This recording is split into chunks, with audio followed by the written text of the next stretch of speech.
Quero cumprimentar a igreja com a paz do Senhor. Quero primeiramente louvar a Deus por esta rica oportunidade de estar aqui com os irmãos.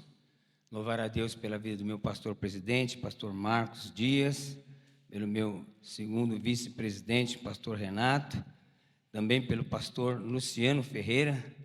Outro dia foi lá, irmãos, meu Deus, é bênção de Deus, né? A gente fica até meio nervoso aqui, né? Quero agradecer a evangelista também, Luciana. E é um prazer estar aqui com você, irmãos. Nós vamos tratar de um assunto, né, que é um assunto de extrema importância para a igreja. A minha fala hoje vai ser no primeiro tópico, irmãos, que é entrar na questão: o ser humano é um pecador. Os irmãos concordam com isso? Que o ser humano é um pecador? Talvez alguém possa perguntar: por que iniciaram um escrito, uma apostila, que fala do ID de Jesus, falando do pecado, do ser humano como um pecador? Porque o pecado é a origem de todo o mal que existe na face da terra. O pecado é a origem de tudo aquilo que nós vemos que é contrário à vontade de Deus. Então, quando nós falamos no ID de Jesus, nós estamos falando da evangelização, da grande comissão: ide por todo mundo, pregai o evangelho a toda criatura. A igreja, irmãos, ela tem uma tríplice missão. A primeira missão da igreja, irmãos, é adoração e glorificação ao nome do Senhor. Nós fomos chamados para adorar e para glorificar o nome do Senhor. Essa é a primeira missão da igreja. A segunda missão da igreja é a edificação e o crescimento espiritual dos crentes, que é o que está acontecendo aqui. Esse momento de aprendizado é o momento onde nós construímos a nossa fé, de forma bíblica. E uma terceira missão da igreja é o quê? É a evangelização. Só que entenda uma coisa: não existe hierarquia nessas três missões. Uma é mais importante que a outra. Não existe isso. Assim como não existe hierarquia na Trindade. Por quê? Na adoração eu me encho de Deus, eu sinto a presença de Deus, eu glorifico a Deus. Na edificação eu vou construindo uma fé sólida, uma fé bíblica, E na evangelização, o que eu faço? Eu transmito aquilo que eu aprendi àqueles que necessitam também ouvir a palavra de Deus. Então, esta é a missão da igreja, é buscar esse conhecimento. Irmãos, infelizmente, atualmente, nós temos visto muita superficialidade. As pessoas, quando elas vão evangelizar, e eu sempre ensino isso lá para os meus alunos, fala assim: você está com um problema na família? Vem para a igreja. Está desempregado? Vem para a igreja. Está com problema no casamento? Vem para a igreja. Filho está na droga? Vem para a igreja. Como se a igreja, irmãos, ela fosse uma agência solucionadora de problemas. Você chega aqui, aperta o botãozinho, qual o problema? O problema é desemprego, tá. E não é assim que se evangeliza. Não é assim que se apresenta o evangelho de Jesus Cristo, Porque a primeira coisa que nós precisamos mostrar ao pecador é que ele é pecador. Quando Jesus ele iniciou o seu ministério, lá em Mateus, ele diz assim: olha, arrependei-vos, porque é chegado o reino de Deus. Agora, irmãos, nós vivemos numa sociedade pós-moderna, onde tudo é relativo. Tudo é relativo. Essa bagunça que nós estamos assistindo hoje no mundo é justamente desse pensamento relativista. E isso nós precisamos mudar esse pensamento, principalmente quando nós vamos apresentar o Evangelho. Porque aí fora, no mundo, as pessoas não sabem o que é pecado. Elas acham que pecado é matar, roubar e adulterar. Pronto, o resto não é. Elas não têm consciência que as ações morais que elas têm também estão incluídas na lista de pecados. Então, iniciar um trabalho desse, falando sobre o pecado, é importante. Por quê? Porque através desse entendimento, quando você for falar com alguém, o Espírito Santo de Deus vai puxar no seu HD aqui esse entendimento. Talvez aqui eu use alguma palavra ou algumas palavras mais técnicas, mas quando você for falar com o pecador, porque, irmãos, nós precisamos dizer para o mundo que o mundo é pecador e que ele precisa se arrepender, e que sem arrependimento não há remissão de pecado. O arrependimento, irmãos, é a única porta que existe para o ser humano entrar em contato com o soberano. Não existe outra forma, irmão, para as pessoas entrarem na dimensão espiritual se não for pelo arrependimento. Só que eu só vou sentir o arrependimento se eu entender que eu sou pecador e que eu dependo da graça de Deus. Amém? Então, dito isso, nós vamos começar pelo problema do pecado. Na apostila diz o seguinte: o ser humano é pecador. Ao mesmo tempo que afirmamos que a criação é obra de Deus, vemos que essa criação não está tão boa como deveria ser e como foi no princípio. Em Gênesis capítulo 1, você vai ver 7 vezes ser repetido que Deus viu que tudo que ele criou era bom. Desde o verso 2, quando ele diz que e Deus criou a luz e viu que era boa, você vai ver mais 5 vezes, Deus dizendo que a criação era boa. Ou seja, quando chega no verso 31 do capítulo 1, Deus, quando ele termina a criação, ele diz assim que não era boa, era muito boa. Ou seja, Deus criou um mundo perfeito. Eu costumo dizer assim, irmão, Deus fez que nem um pai e uma mãe, Quando o casal, que a esposa está esperando um filho, Aí o que acontece? Hoje nós temos a facilidade, de, através de exames, saber se é menino ou menina. Aí quando sabe, é um menino, o que o pai e a mãe faz? Vai comprar um bercinho azulzinho, Compra um bercinho azulzinho, roupinha azulzinha, mamadeira, e ele prepara todo aquele ambiente. Essa é menina, compra bercinho cor-de-rosa, roupinha cor-de-rosa, para que quando aquela criança chegue ao mundo, chegue àquela casa, ela encontre conforto, ela encontre tudo que é necessário para que ela viva, para que ela cresça naquele ambiente de amor. E foi justamente o que Deus fez nos dias da criação. Deus preparou todas as coisas para o benefício do homem. O ar que nós respiramos, irmão, é o certinho para a gente ter vida. O campo dá o alimento certinho para a gente se alimentar. Tudo que Deus criou, irmão, Ele criou para nós. Tudo que Deus criou é perfeito, exclusivamente criado pensando em nós. Por quê? Porque nós somos chamados de a coroa da criação. Deus cria tudo e depois Ele cria o homem. Meu Deus do céu. Então tudo foi criado para nós. Então quando Deus cria o mundo, Deus criou o mundo perfeito, irmão. Talvez é difícil para a gente ter uma consciência do que é o conceito de perfeito, porque a gente vive num mundo imperfeito e de muitas imperfeições. Mas Deus criou todas as coisas perfeitas. E o homem também Deus criou perfeito. Ou seja, Deus criou o homem puro, O Adão foi o único que não precisou mamar, Já veio ao mundo crescidinho, E já logo Deus arrumou logo a patroa para ele. Falou, não dá para deixar esse camarada só, Da costela, olha como, da costela, não foi do pé, irmão, nem da cabeça, foi da costela, Para que ela seja ajudadora, disjuntora, no mesmo nível, Não tem, esse nível, um está maior do que o outro, não, é o mesmo nível.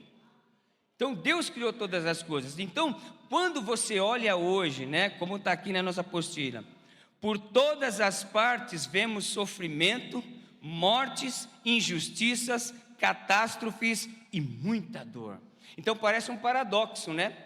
Como que Deus cria um mundo perfeito e o mundo que eu estou vendo hoje está com tanta coisa ruim que, irmãos, outro dia eu vi uma reportagem lá da Síria, corpos e corpos de pessoas assim, mortas, uma coisa horrível. E aí você pergunta, por que isso se Deus criou um mundo perfeito? Aí a resposta vem, é aquilo que nós conhecemos como a queda. Porque, irmãos, se você quiser, abre a sua Bíblia, vamos pegar um pouquinho de Bíblia, irmãos, porque Deus cria o homem, só que a Bíblia diz que Deus criou o homem à sua imagem e semelhança. Ou seja, a maioria dos teólogos, eles creem que essa imagem e semelhança é justamente a qualidade que nós temos de fazer o quê? De poder de escolha. O que nós chamamos de livre-arbítrio. Ou seja, Deus criou o homem com um poder de escolha. E Deus não criou o homem para ser tipo um robô. Vem cá, me adora. Senta, levanta. Não. Deus cria o homem e Ele espera que esse homem e essa mulher o adore de livre e espontânea vontade, pelo que Ele é, não pelo que Ele pode fazer. Então Deus, Ele vai fazer um teste com o homem. Deixa eu dizer uma coisa que eu sempre falo para os meus alunos. Irmãos, tem coisas que nem a palavra vai responder. Existem mistérios que estão guardados com Deus. Ah, mas por que Deus fez isso, irmãos? São mistérios que Deus não quis revelar para nós. Tá? Então Deus, Ele vai experimentar esse homem. Então aqui no capítulo 2 de Gênesis, no verso 15, diz assim: e tomou o Senhor Deus o homem e o pôs no jardim do Éden para o lavrar e o guardar. E ordenou o Senhor Deus ao homem, dizendo: de toda árvore do jardim comerás livremente. Olha aí, permissão. Ô Adão, pode comer de tudo aí, ó. Fiz para você. Mas, olha aí, na conjunção adversativa. Mas, ó, tem uma coisinha aí, tem um detalhe, ô Adão. Da árvore da ciência ou do conhecimento do bem e do mal, dela não comerás. A proibição. Então, ó, isso é permitido, isso não é permitido, tá? Por que, Deus? Porque tem uma consequência, ó, e a consequência é, porque no dia que dela comerdes, certamente morrerás. Então, Deus coloca uma condição na vida humana. Irmão, a questão da obediência é uma coisa assim, ó. Obediência e liderança, irmão, são coisas que Deus estabeleceu no reino, que são muito importantes. A obediência, né, e liderança, tá? No caso aqui, tudo dependia da escolha. Adão, ele tinha poder para falar assim: não, tá bom, não vou comer, como não tinha. Mas as escrituras, os irmãos conhecem, depois no capítulo 3, acontece aquela situação em que a serpente, né, ela engana a mulher. Ó, esse detalhe é importante, viu, irmãs? Né, porque a gente muitas vezes querem atacar as pedras nas irmãs, né? Porque foi por causa da mulher que o homem comeu, mas a Bíblia diz que a culpa foi mais do Paulo, viu? Ou foi mais do Adão, né? Paulo diz que a culpa foi mais do Adão, não foi da mulher. A mulher foi enganada e o Adão não.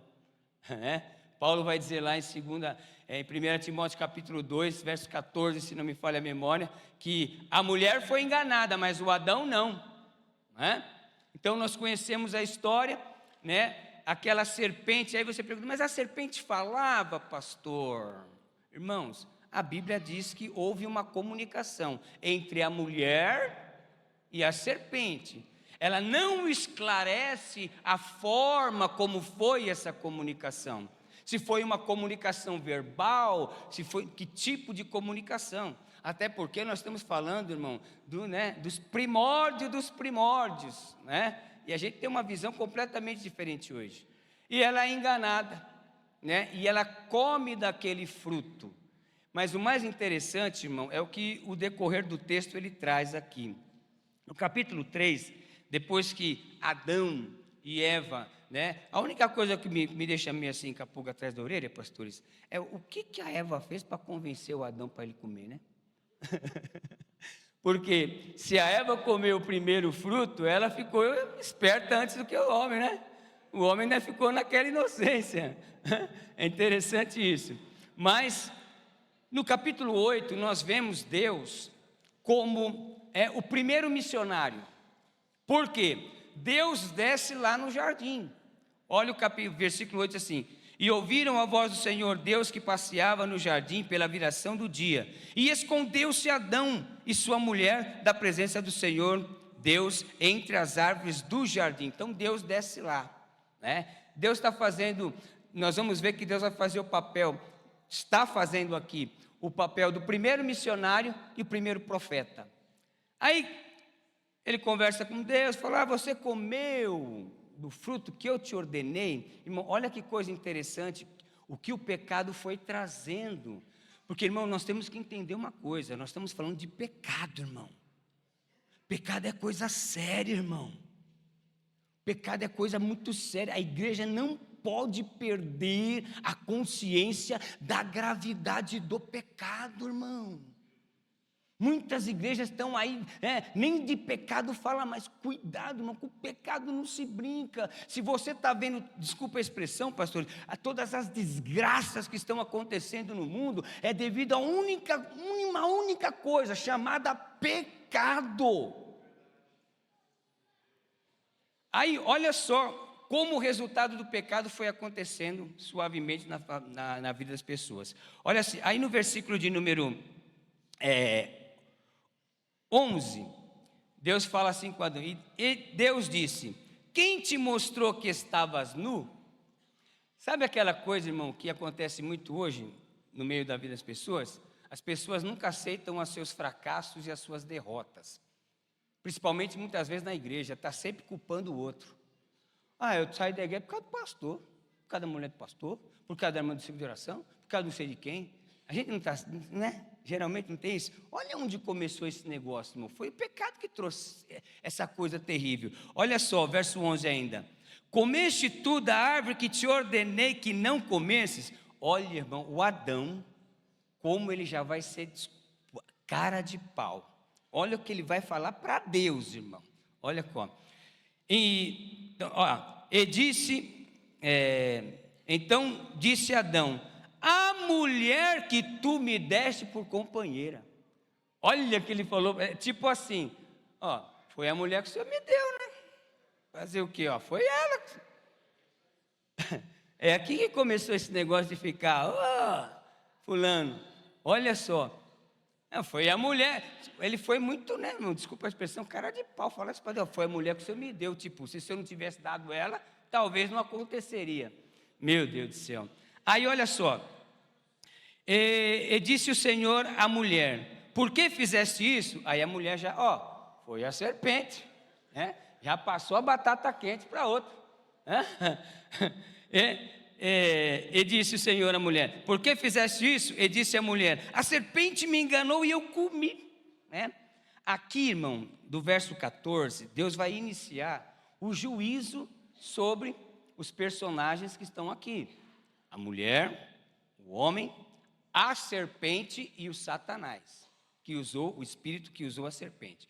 Então no verso 14, Deus vai falar exclusivamente com a serpente animal. Aqui ele não está falando diretamente com o espírito maligno, ele vai falar com o animal, porque Deus fala até com os animais, viu, irmãos? Olha só, então disse o Senhor à serpente, animal, não o espírito que usou a serpente. Então disse o Senhor à serpente: porquanto fizeste isto, maldita serás, mais que toda besta e mais que todos os animais do campo. Sobre o teu ventre andarás e pó comerás todos os dias da tua vida. Opa! Então, por inferência, ou seja, uma conclusão que nós podemos tirar pelo versículo, é que a serpente não era um animal que andava rastejante. Ele vai passar a rastejar a partir deste juízo que Deus decreta sobre ele. A partir de agora você vai rastejar e vai comer pó. Tudo indica que a serpente provavelmente era um ser que andava ereto, tá? Mas nós conhecemos ela já rastejando justamente por conta disso. Agora, o verso 15, irmão, o verso 15 é muito importante. Por quê? Agora Deus não vai falar com a serpente animal. Agora Deus vai falar com aquele ser, né, que se utilizou daquela serpente para seduzir a mulher, para que ela comesse do fruto. Esse versículo, ele é chamado de proto-evangelho. Por quê? Porque é a primeira vez que vai ser citado que Deus não foi pego de surpresa. O pecado não pegou Deus de surpresa, tipo, o homem pecou, o que eu vou fazer agora? Não. Aqui já aponta para a verdade de que Deus, antes da queda, já tinha um plano de salvação.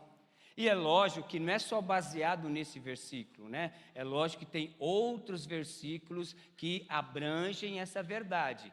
Uma coisa eu quero te ensinar, cuidado, irmão, nunca queira tornar um versículo só uma doutrina. Uma doutrina, ela se forma com o conjunto das escrituras, com o que toda a escritura fala a respeito daquele assunto. Então vamos lá, olha o que Deus diz para Satanás, o espírito. E porei inimizade entre ti e a mulher, e entre a tua semente e a sua semente. Esta te ferirá a cabeça e tu lhe ferirás o calcanhar. Ou seja, essa é a primeira vez que a promessa de salvação implícita está nas Escrituras, apontando que Deus, ele já tinha um plano para a salvação. Tem outros textos, deixa eu mostrar aqui para vocês. Deixa eu ver a página 11, deixa eu ver aqui. Abra sua Bíblia em 1 Pedro, capítulo de número 1, 1 Pedro 1, que reforça a verdade de que o pecado não pegou Deus de surpresa. Irmão, isso é muito importante para a gente entender. 1 Pedro, capítulo 1, verso de número 19 e verso 20. Capítulo 1 de 1 Pedro, verso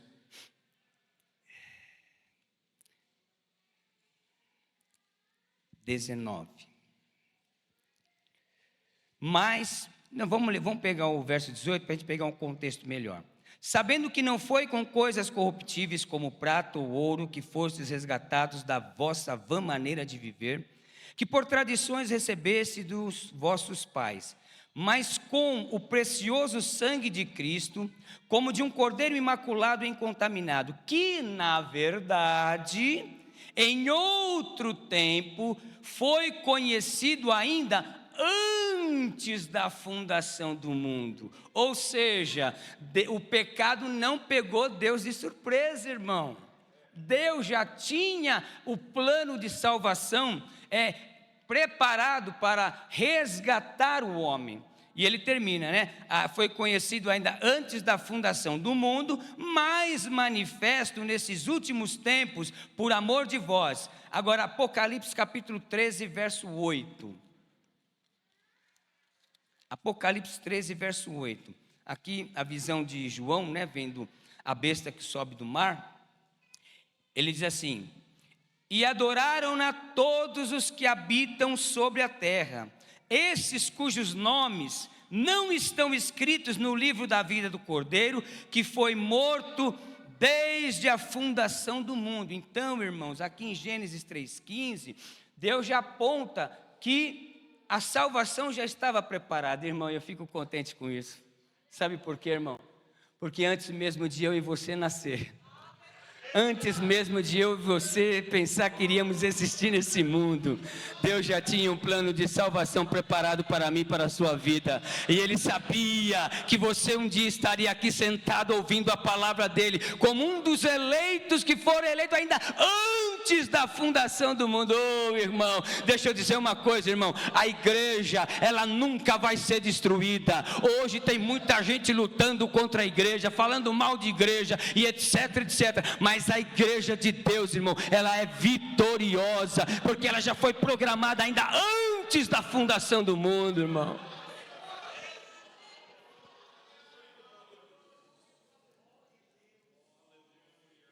Mas seguindo aqui, irmãos, as consequências, nós estamos vendo, né, a origem do pecado, como que o pecado entrou no mundo, e vamos agora analisar um pouco das consequências, né? As primeiras consequências que as Escrituras nos mostram aqui no capítulo 3, seguindo o texto que nós estávamos lendo, e a mulher disse: multiplicarei grandemente a tua dor e da tua conceição, com dor darás filhos, e o teu desejo será para o teu marido, e ele te dominará. Então a mulher passa a ter dores, né, no momento do parto. Para Adão, e Adão disse: porquanto deste ouvidos à voz da tua mulher, e comeste da árvore que te ordenei, dizendo: não comerás dela, maldita é a terra. Olha, irmãos, maldição sobre a terra, o próprio Deus, né? E essa maldição, ela vai se reverter como? Vamos ver aqui, ó. Por causa de ti, com dor comerás dela todos os dias da tua vida. Olha aqui, ó, espinhos e cardos também te produzirá, e comerás a erva do campo, no suor do teu rosto comerás o teu pão, até que tornes a terra, porque dela foste tomado, porquanto és pó, e em pó te tornarás. Olha que coisa interessante, irmão, verso 18, espinhos. Os espinhos passam a existir por conta do pecado. Você lembra a coroa que Jesus usou quando ele foi crucificado? Sabe por quê? Porque Jesus estava morrendo pelos nossos pecados. E a origem era, e a coroa de espinho era como a origem do pecado. Ele estava carregando o pecado desde a sua origem, de toda a raça humana. Meu Deus, irmãos, imagine o que nosso Senhor sofreu. Então, esses foi alguma das consequências. E o pecado, irmão, ele fez uma coisa terrível, que foi escravizar a vontade humana. Nós somos pentecostais, arminianos, dispensacionalistas, tá? Isso é importante você entender, porque você compreendendo isso, você vai entender toda a linha de interpretação pentecostal, tá? Por que eu falo isso, irmão? Sempre procuro falar, explicar isso, porque hoje, devido à internet, as pessoas escutam muitas coisas de teologia, de não sei o quê, irmãos. A gente precisa estar firme na teologia que nós acreditamos, a teologia pentecostal, a teologia que crê com o batismo com o Espírito Santo, que crê nos dons espirituais, que crê em milagres, que crê em Deus com intensidade, né? Porque aí fora você vai ouvir muitas coisas, e você não pode se confundir, né? Você tem que conhecer a teologia que você crê, que a sua igreja crê, porque hoje está demais, mas outros resultados vão acontecer. Olha aí, ó, as consequências desse ato de desobediência foram desastrosas. Estamos aí no 1, 2, as consequências do pecado. As consequências desse ato de desobediência foram desastrosas, pois resultou em uma série de situações que não foram e não são parte do propósito da criação. Além dos já citados, que nós vimos nas Escrituras aqui, né, o homem passou a possuir um caráter completamente deformado em sua vida moral. E olha o que o Paulo vai dizer em Gálatas capítulo 5, sobre o pecado. Ó. A prostituição, a impureza, a lascívia, a idolatria, a feitiçaria, inimizades, porfias, emulações, iras, pelejas, dissensões, heresias, invejas, homicídios, bebedices, glutonaria e coisas semelhantes. Aí, em Romanos 1,30, ele aumenta o leque, ele diz assim: sendo murmuradores, detratores, aborrecedores de Deus, injuriadores, soberbos, presunçosos, inventores de males, desobedientes ao pai e à mãe, nécios, infiéis nos contratos, sem misericórdia, os quais, conhecendo a justiça de Deus, que são dignos de morte os que tais coisas praticam. E olha a profundeza que Paulo vai aqui. Não é só quem pratica, Mas também, olha aí, ó, mas, né, não somente os que fazem, mas também aqueles que consentem os que fazem. Irmão, tem que tomar cuidado de aplaudir certas coisas que as pessoas fazem aí, irmão. Eu não faço, mas eu acho bonito. Irmãos, por que eu estou falando isso, né, na congregação dos santos? Porque aí no mundo, eles não sabem o que é pecado. Para eles, inveja não é pecado. Para eles, mentira não é pecado. Na sociedade pós-moderna, mas nem matar e roubar eles estão considerando como pecado. E é isso que as pessoas precisam ouvir quando elas vão conhecer o Evangelho. Porque o homem precisa sentir dentro de si que ele é um pecador. E que a única forma que ele tem para se livrar do pecado é a oferta graciosa de Deus através de Jesus Cristo, o Salvador. Então nós precisamos, irmão, é lógico, né? Irmão, eu fico, desculpa, vou falar, viu, pastor? Eu fico triste, irmão, que às vezes vem pessoa nas igrejas e você vê lá, né? Porque eu tenho um sogro lá em casa, ele é doente e tal, e a gente coloca esses programas para ele ouvir. E as pessoas cheias de pecado, Deus vai te abençoar, Deus vai fazer isso, Deus vai fazer... Irmão, Deus faz qualquer coisa, mas nós precisamos entender que a primeira coisa que Deus quer fazer na vida do homem é limpar ele do pecado. Então, a gente começa essa apostila falando sobre pecado, por quê? Porque nós precisamos falar de pecado para as pessoas. Um exemplo, um testemunho rápido. Eu trabalhei muitos anos de promotor de venda em mercado, e a gente fazia pizza lá, e aí um dia chegou um camarada, não era nem obreiro, irmão. Chegou um camarada lá todo, sabe aquela linguagem, né? E aí, mano, irmão, tudo bem, irmão? Irmão, você não sabe, essa noite eu saí com uma gata. Eu falei, é? A sua esposa vai fazer o mesmo com você. Ela vai sair com um gato. Ô, irmão, que é isso, irmão? Falou, porque você não sabe que o que a gente faz aqui, a gente paga aqui. E outra, você vai para o inferno, porque você está traindo a sua mulher. E ainda está se gabando aí para os outros, rapaz. Ô, irmão, é um santarrão. Não sou santarrão, sou pecador. Eu tô te avisando. Ele nunca mais conversou comigo, irmão. E hoje, às vezes, irmãos, as pessoas estão com pecado até dentro da nossa família. E a gente fica meio receoso. Coitado, vai magoar o coração. Vai magoar o coração. Ele vai para o inferno magoado. Vai para o inferno magoado. Porque nós temos que confrontar o pecado, irmão. A igreja de Jesus Cristo ainda é a mesma. É ainda aquela que vê o pecado, que denuncia o pecado, mas que mostra a misericórdia de Deus, o amor de Deus, a bondade de Deus. O mundo só vai se sentir pecador se eles tiverem consciência de que pecado não é só matar e roubar. São atitudes também que cometemos. Então, outras consequências. Veja aí, a partir do relato de Gênesis 3, o homem passa a experimentar a morte física, né? Romanos 6:23, o salário do pecado é a... Então, Deus não criou o homem para ele morrer, irmãos. Tanto que se você fizer uma leitura minuciosa nos textos de Gênesis, você vai ver que tinha uma outra árvorezinha lá no jardim. Uma árvore, né, que dava eternidade.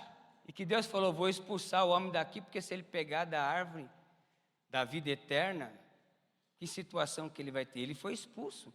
Então o propósito de Deus, a gente entende que não era que o homem comesse a árvore errada, não, mas que ele comesse da árvore, né? Da árvore da eternidade, e se fosse alguém eternamente perfeito. Mas não entendemos o porquê também que Deus permitiu que tudo isso aconteça. Como eu disse, a teologia não responde todas as coisas, e nem as escrituras, são mistérios de Deus, que se Ele achar que deve revelar para nós um dia, Ele vai revelar. Mas o que Ele tem revelado para nós é o suficiente para entender que antes do pecado, o plano de salvação já estava pronto. Então, a outra consequência, o homem passou a experimentar a morte física. Hebreus 9, 27 vai dizer lá, né? Ao homem cabe morrer uma só vez. Depois disso é o juízo. Não tem reencarnação, né? Eu nasci feinho, na encarnação que vem vou nascer bonitinho. Se eu sou pobre, na outra encarnação eu vou nascer rico. Não tem isso não, irmão. É morrer uma vez, só tem uma coisa, juízo. O céu ou o inferno. Esse ainda continua sendo o evangelho, irmão. A decisão, né? A decisão de para onde a gente vai depois que morrer é aqui. É nessa esfera humana. E o próprio Jesus testificou isso na parábola do rico e Lázaro, né? Na vida, o rico só teve regalia, lá sofreu, morreu um, morreu o outro. E aí daqui a pouco, quando perguntarem para você o que acontece depois da vida, né? Quando a pessoa morre, você já vai lá na parábola do rico e do Lázaro. Já mostra, ó, o rico morreu, foi para o inferno. E o Lázaro está no seio de Abraão. Ô, pai Abraão, pede para o Lázaro molhar o dedo aí, tá? Estou pegando fogo aqui.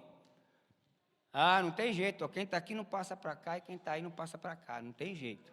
Ah, então faz o seguinte, manda alguém lá na minha casa avisar meus irmãos. Não, eles já têm profeta, tem a palavra, eles que ouçam lá. Ou seja, a escolha, nós temos que mostrar às pessoas que existe uma vida depois dessa.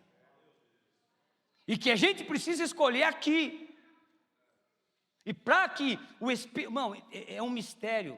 Porque para o Espírito Santo esclarecer a mente de uma pessoa, não adianta o meu argumento filosófico, o meu argumento intelectual. É a palavra, irmão. Quando a palavra ela é utilizada na evangelização, sendo esclarecida, por quê? Porque o diabo ele cega, irmão. Você pensa, é uma batalha quando você está conversando com alguém sobre Jesus. Você está ali e o diabo está lutando para impedir que você seja o instrumento de Deus para pegar essa palavra e falar, ó, está vendo aqui, ó, lê aqui. E é essa palavra que penetra no coração, na alma, e que vai fazendo aquilo que fez comigo e com você. Lembra quando você ouviu a palavra de Deus, irmão? Eu não sei se você lembra, eu lembro até, eu só não lembro o mês e o dia. Foi em 1977, na rua 7 de abril. Não lembro nem um andar, fui evangelizado ali.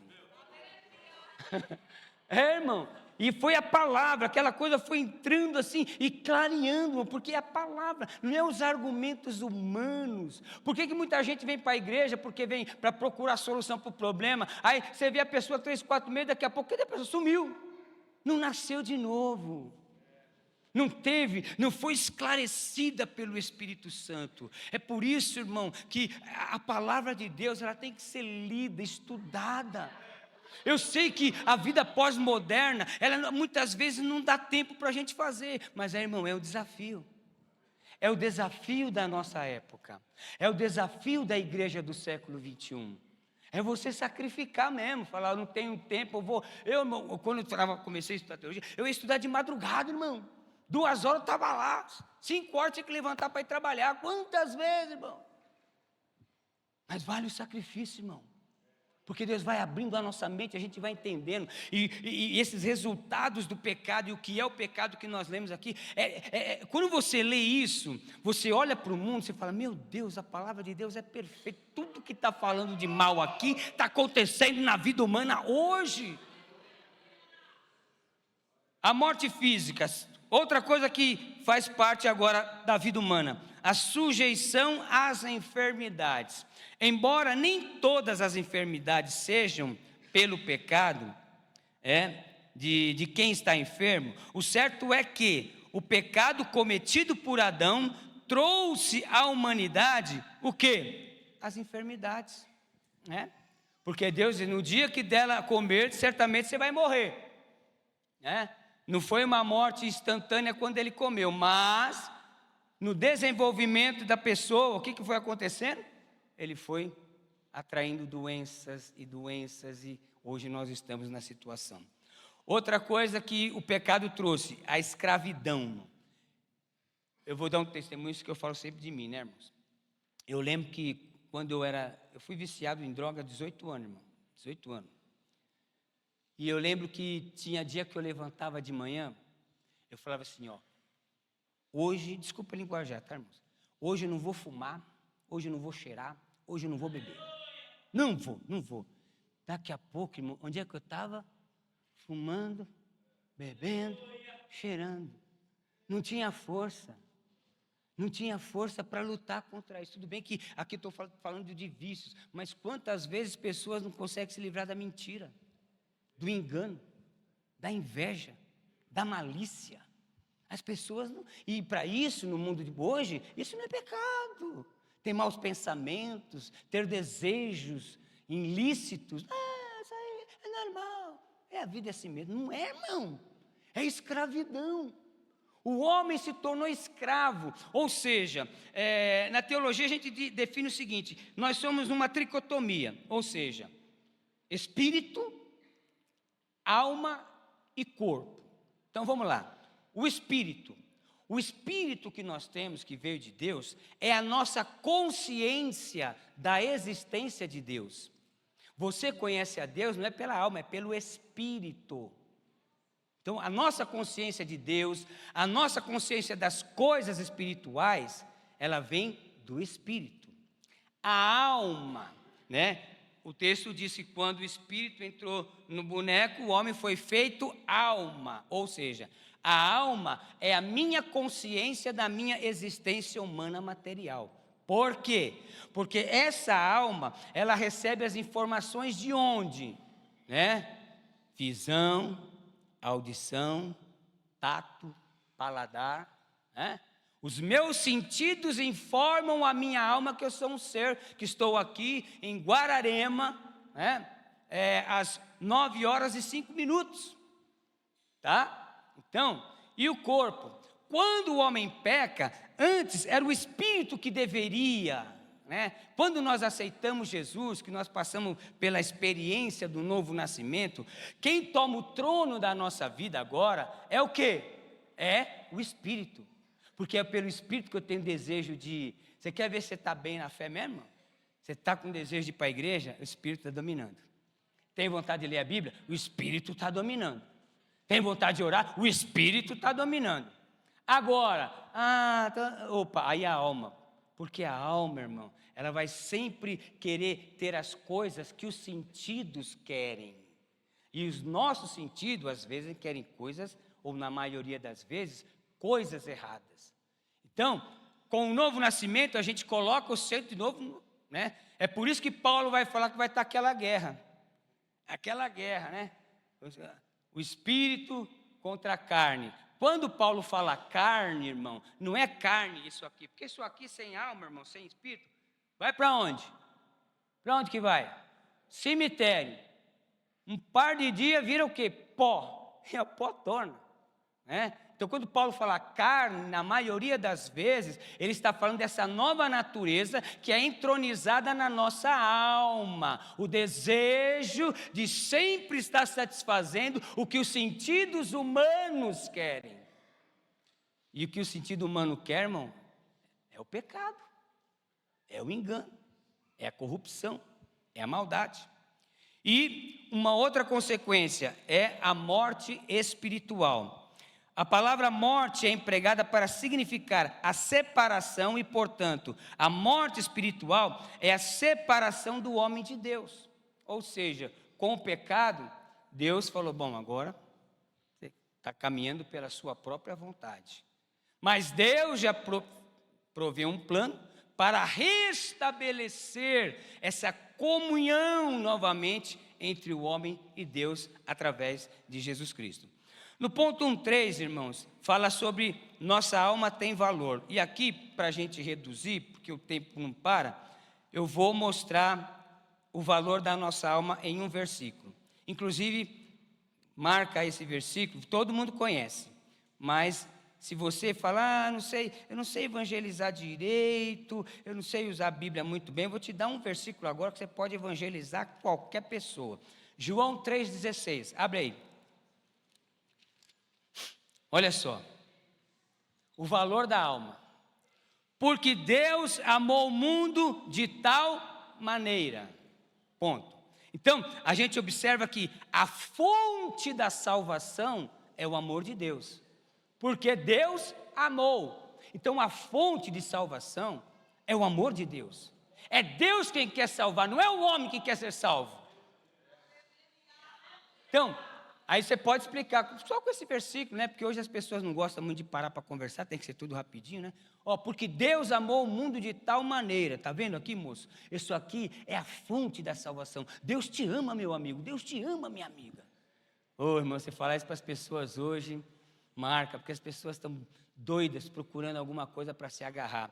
Aí você continua, fala assim, olha, só que é o seguinte, existe um meio para a gente alcançar essa salvação. Qual que é o meio? Está aqui, porque Deus amou o mundo de tal maneira que deu seu Filho unigênito. O meio pelo qual Deus providenciou a salvação é o próprio Filho dele que veio à terra para morrer pelo meu e pelo teu pecado. Uma explicação bem simples, né? Não precisa... Aí, continuando, né? Agora, me diga uma coisa, qual que é a condição da salvação? Como que eu alcanço? O versículo explica aqui também, viu, moço? Aqui, para que todo aquele que nele crê. Meu amigo, minha amiga, é de graça, é só você crer no Filho de Deus que morreu pelos nossos pecados, você vai alcançar a salvação, aí Deus vai entrar na sua vida, Deus vai te abençoar, Deus vai fazer coisas maravilhosas na sua vida. Aí depois você diz lá, e qual vai ser o resultado dessa salvação? Olha o resultado. Para que todo aquele que nele crê não pereça, mas tenha a vida eterna. Irmão, olha aí, como é simples apresentar o evangelho para as pessoas. Então, só quando diz aqui, Deus amou o mundo de tal maneira que deu o seu próprio Filho, aqui nós já podemos ver, irmãos, a grandeza do amor de Deus. Continuando aqui na página 15, estou tentando adiantar um pouco. Vejamos o pensamento divino quanto ao homem. Primeiro, a sua alma tem valor. É interessante, irmãos, que lá em Lucas capítulo 15, verso 7, você lembra que a Bíblia diz assim que há festa no céu quando um pecador se arrepende. Meu irmão, que coisa maravilhosa.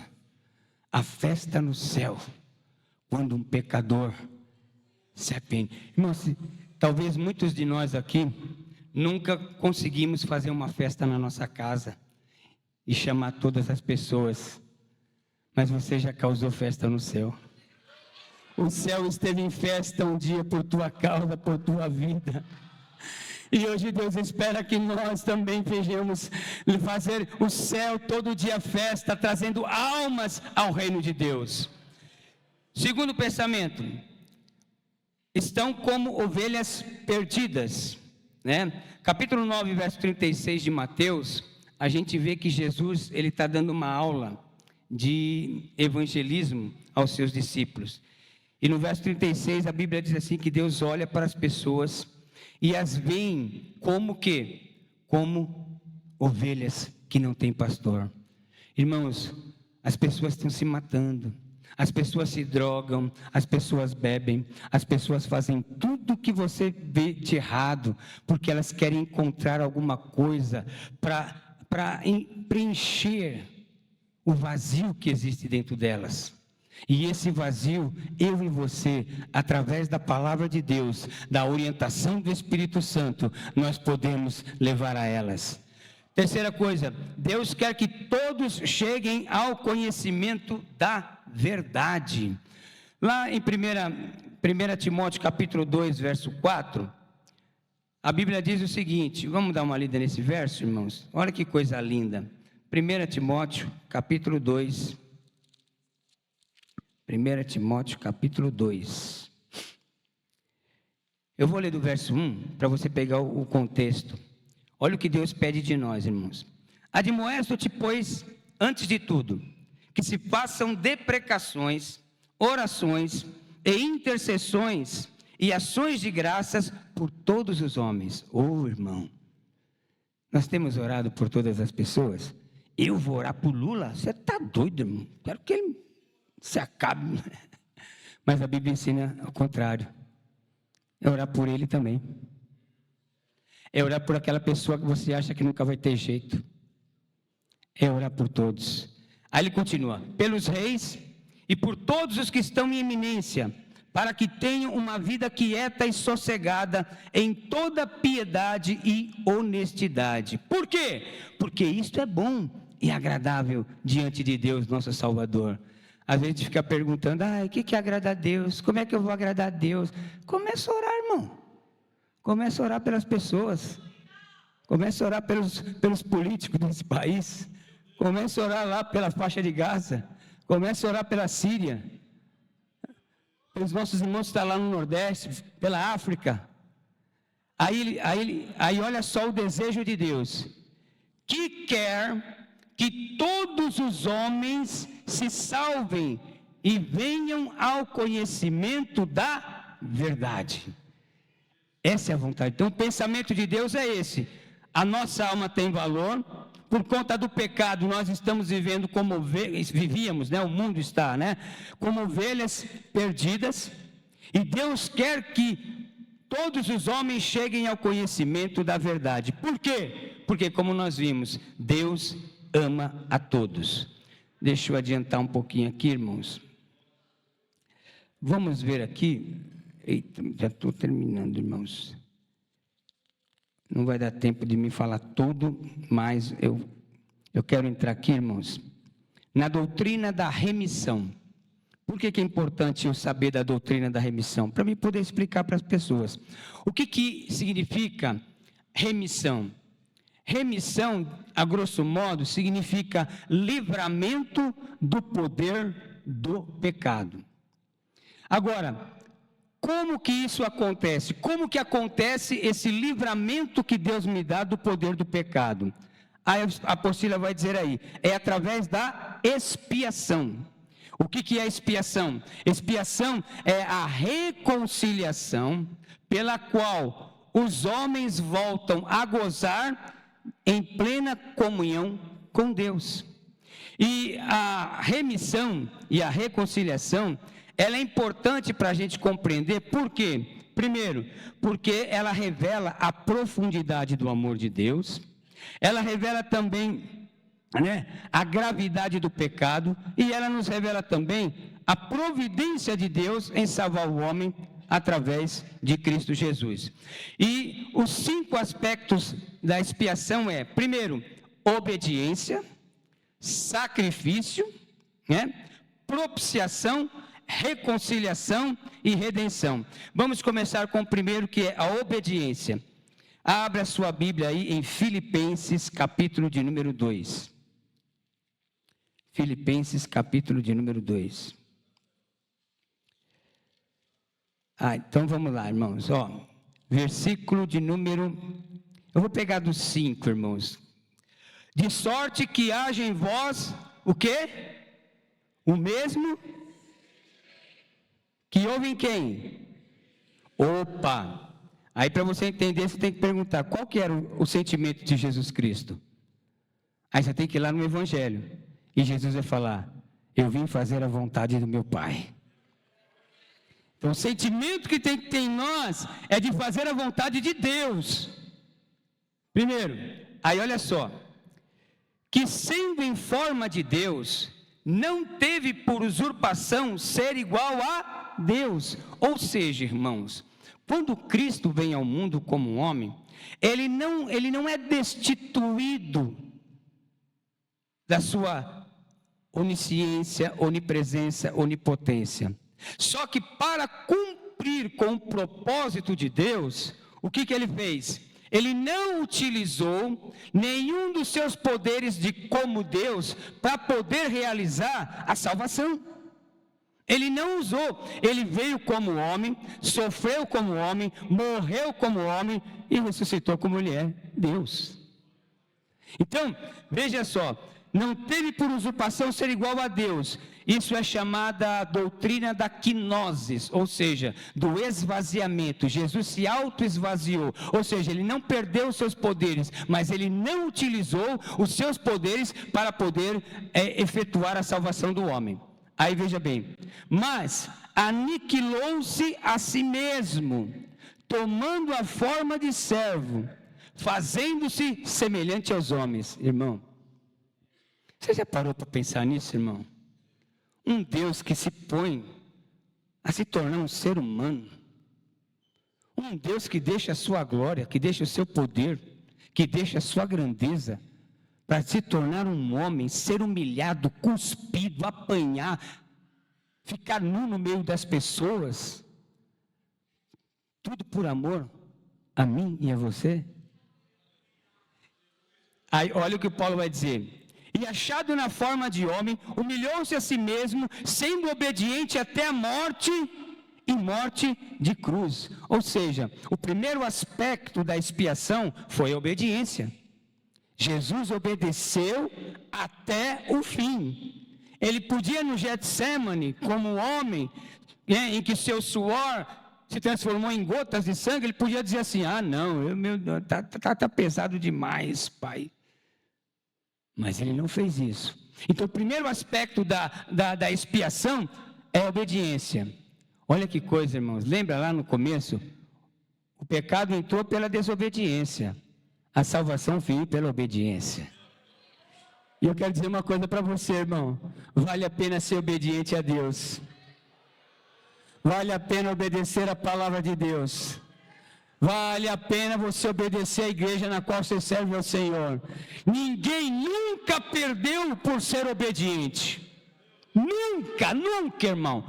Pode até sofrer alguma injustiça, porque o reino dos homens são reinos falhos, mas nunca ninguém perdeu. Então veja só: pelo que também Deus o exaltou soberanamente e lhe deu um nome que é sobre todo nome, para que ao nome de Jesus se dobre todo o joelho dos que estão nos céus e na terra e debaixo da terra, e toda língua confesse que Jesus Cristo é o Senhor, para a glória de Deus Pai. Ei, irmão, glorioso. Então, primeiro aspecto, a obediência. Vamos ao segundo aspecto, que é o sacrifício. Deixa eu ver aqui. Sacrifício, olha aí. Esse sacrifício é um termo amplo, que inclui tudo o que Cristo fez para providenciar a nossa salvação. Seu sacrifício cobre os pecados do homem e supre a necessidade criada pela culpa. Paulo nos diz que Cristo nos amou e se entregou a si mesmo por nós, em oferta e sacrifício a Deus, em cheiro suave. Efésios 5:2. Não há nada mais claro e explícito no Novo Testamento do que os termos sacrificiais usados para descrever a morte de Cristo. Quando a Escritura descreve como o Cordeiro de Deus, diz que seu sangue nos limpa de todo pecado. Ensina que ele morreu por nossos pecados, e podemos claramente ver que a morte de Cristo foi um verdadeiro sacrifício pelo pecado. Oh, meu irmão, obediência, sacrifício. Olha que interessante, irmãos. Nós estamos salvos, sim ou não? Mas nós temos um caminho para percorrer, irmão. Tem que obedecer e ser fiel até o... Tem que obedecer e ser fiel até... irmão. Então veja que estamos no mesmo caminho. A outra palavra, propiciação. A palavra propiciação, irmão, ela significa aplacar a justiça divina. Ela tem esse sentido, tá? A propiciação supre as necessidades que resultam da ira de Deus. Por quê? Deus se ira com o pecado. Deus não aceita o pecado. É por isso, irmãos, que quando a gente fala do pecado e do pecador, e a igreja, irmão, não pode perder essa ideia da santidade de Deus. Irmãos, olha, tem sido triste o que nós estamos vendo na igreja brasileira hoje. Muitos estão perdendo a sacralidade. Tratam as coisas de Deus assim como conversinha, qualquer conversinha, Deus para lá, Jesus para cá e tal, a piadinha com crente, piadinha com coisa de... Não, meu irmão, se nós perdermos essa sacralidade das coisas de Deus, nós estamos ofendendo a santidade. Deus é santo, irmão. Deus é santo. Então, a propiciação é justamente que é o sacrifício que Cristo fez por nós para aplacar a ira de Deus. Irmãos, você já leu o livro do Apocalipse? Você viu o período da grande tribulação, o que vai acontecer nessa terra? O que Deus vai sacudir? Deus não vai ter piedade de ninguém não, irmão. E o pior, que o texto diz que Deus vai mandar as taças, a ira e tudo, e os homens não vão se arrepender dos seus pecados, das suas feitiçarias, das suas prostituições, dos seus roubos. Aí você olha para nós hoje e você começa a entender o que está acontecendo no mundo. Cada vez mais o coração das pessoas está duro, irmão. Cada vez mais a coisa está dura. As pessoas não se comovem mais com nada, não, irmão. É o cumprimento da palavra. Então, a propiciação, aí diz aqui, ó, propiciar quer dizer apaziguar ou conciliar a ira justa de Deus através de um sacrifício remidor. Cristo se manifestou como tal propiciação. O conceito da ira de Deus é encontrado através de toda a Bíblia, mas especialmente no Antigo Testamento. Ela enfatiza a seriedade do pecado por meio do sacrifício remidor de Cristo, que sofreu por nós esta ira divina. Imagine, irmão, eu acredito que o pior momento na vida de Jesus foi o momento em que ele teve que se separar do Pai. Por quê, irmãos? Para que Cristo morresse como homem, ele tinha que estar completamente separado do Pai. E é algo que nunca havia acontecido. Eu acredito que aquele momento foi o mais duro, em que em toda a eternidade, tanto passada como futura, aquele foi o único momento que houve uma separação entre Deus e o seu Filho. Ali deve ter doído demais, irmãos. Bom, continuando aqui, irmãos. A propiciação. Agora vamos aqui, ó. Página 20. Estou correndo um pouquinho, tá, irmãos? A reconciliação. Oh, irmão, coisa boa, irmão. Eu garanto para você, irmão, que se todo mundo agora dobrar o joelho e começar a falar com Deus, irmão, esse lugar treme. Porque todo mundo vai começar a sentir a presença de Deus. A presença de Deus vai derramando, vai tomando a gente assim de um jeito gostoso, irmão. E aí dá, meu Deus do céu, sabe por quê, irmão? Porque eu e você, nós fomos reconciliados com Deus. Por meio de Jesus Cristo, irmão. Você entende isso, irmão? É isso que tem que alegrar nosso coração, irmão. É essas coisas que tem que nos dar vitalidade para servir a Deus, porque a salvação é muito mais do que a gente possa imaginar. A reconciliação satisfaz a necessidade criada pela separação de Deus dos pecadores. A Bíblia nos revela que os pecadores são inimigos de Deus. A comunhão entre Deus e o homem foi destruída por causa do pecado. Cristo, porém, morreu para tirar os nossos pecados, que causavam a hostilidade e a nossa separação de Deus. Olha aqui, irmão, vamos ver um texto aqui. 2 Coríntios. Na apostila está marcada 1 Coríntios, irmão, mas foi um erro de digitação meu. É 2 Coríntios, tá, irmão? Capítulo 5.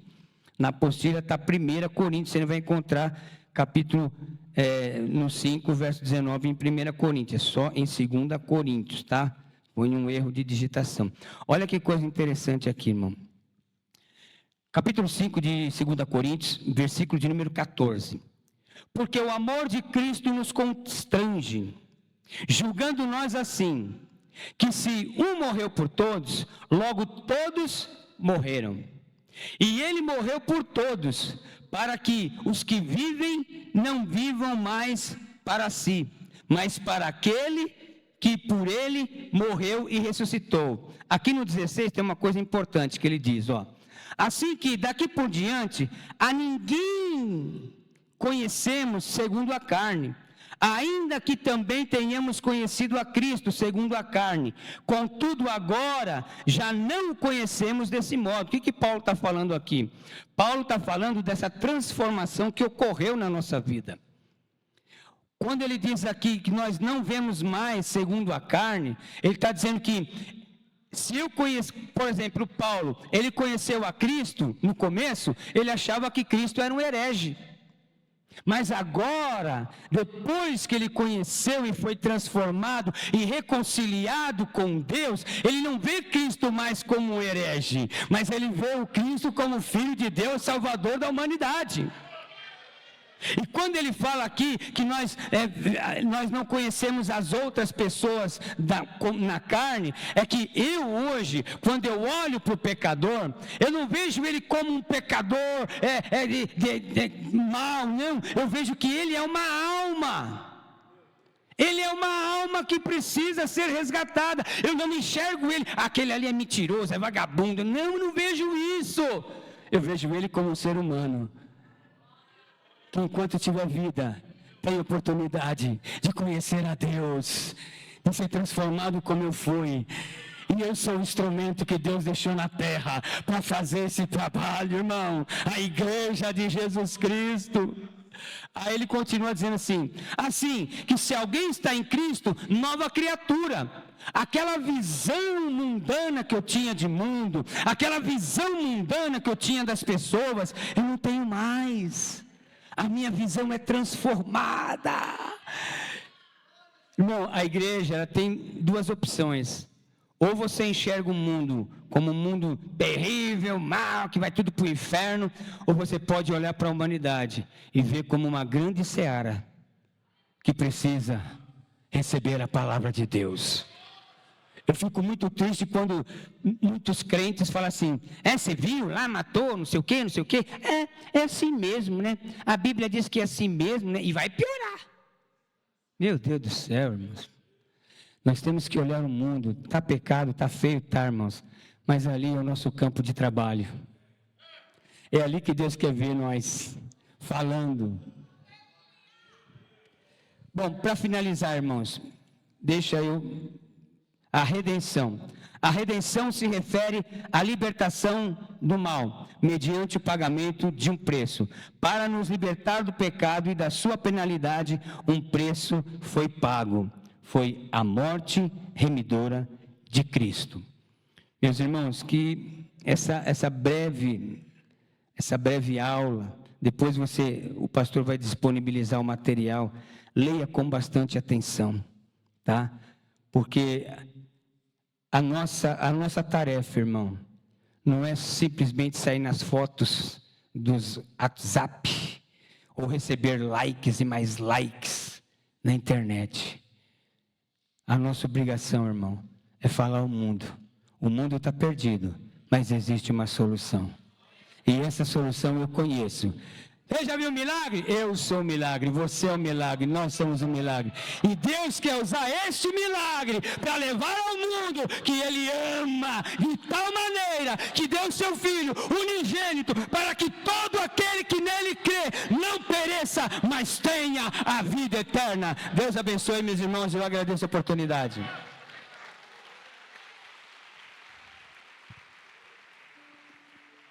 Meu Deus, que coisa linda. Gente, que coisa gloriosa, que aula maravilhosa.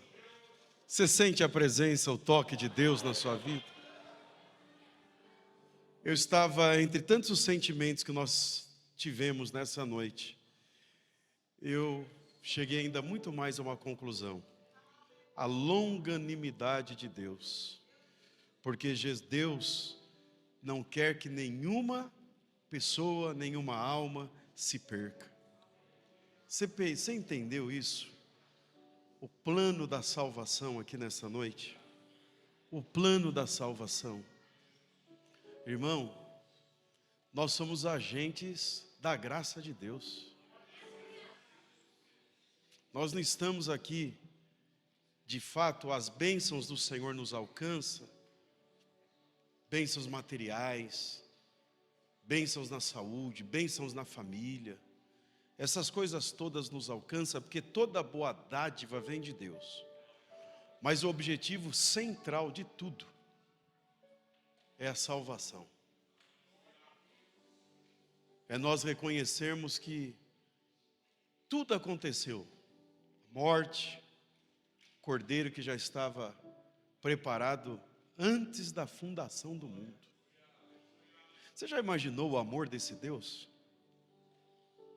Eles já tinham conversado, pastor Marcos, antes do mundo existir, né? Numa conversa lá no céu, pastor Marcos Dias, Deus, Jesus e o Espírito Santo. Deus falou assim: eu estou querendo criar um homem, um amigo. Aí o Espírito Santo falou assim: mas ele vai ter desejo próprio? Deus falou: sim, eu não quero um robô, eu quero um homem com desejo próprio. Aí o Espírito Santo falou assim: mas e se ele se voltar contra nós? Jesus falou assim: eu estou aqui.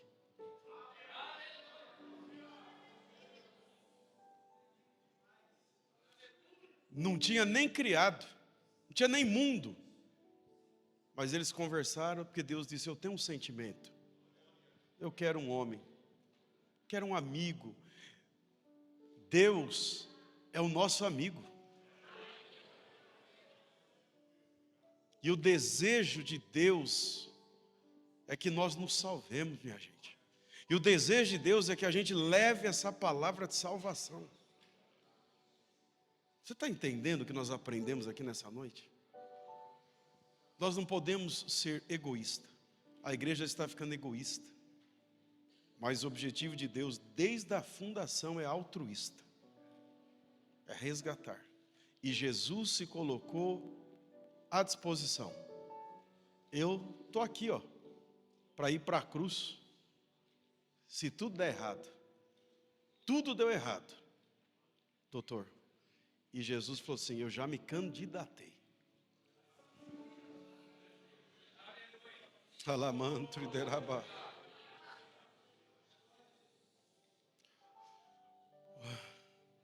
Vamos agradecer a Deus em oração? Enquanto eu oro, Jeová, só você mesmo para não movimentar tudo, daí mesmo, cicatrizes que provam que Ele precisou sofrer. Irmão, o sofrimento foi tão grande, o plano foi tão glorioso, que nós temos que levar a salvação. Foi tão grande que nós não temos escolha, minha gente.